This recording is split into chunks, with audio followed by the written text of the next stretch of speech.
Right, okay. So we're going to talk a little bit about roller furling.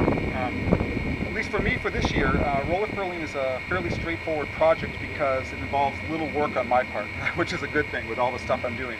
The primary thing that you have to do is choose a furler and choose how that's going to work with the unfortunate bow pulpit design of the two-foot. As you know, the bow pulpit, the three-post bow pulpit, the forward post interferes with a furling drum if the drum is mounted relatively close to the deck.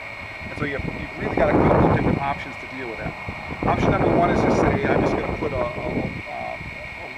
longer bracket on the bottom and just run the drum higher off the deck. You can also modify the pulpit. I've seen some really heroic efforts done around. You go into four-post designs, notching this, extending this out to create clearance.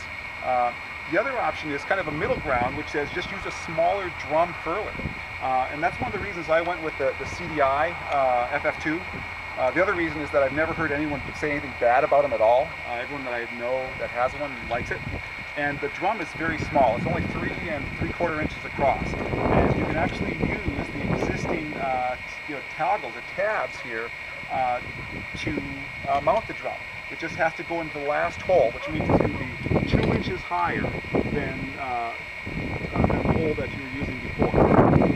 The significance of that is you're going to have your head stay shoulder, but you have to have it modified anyway because if you're like most of the boats, you don't have a turnbuckle at the bottom now, which you'll have to add one with a toggle.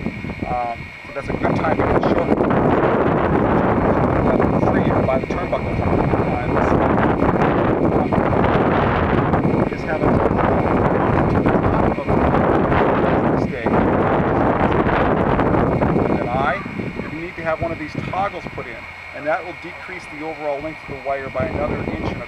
So your mileage may vary a bit, but I had to deduct 3 1/4 inches off of my total length in order to have the head stay ready. So the last hole here through the toggle, that would be fine with the CDI Furler, and that should be done in a week, and I'm looking forward to getting that baby on the boat. So back to you with an update after we get that back.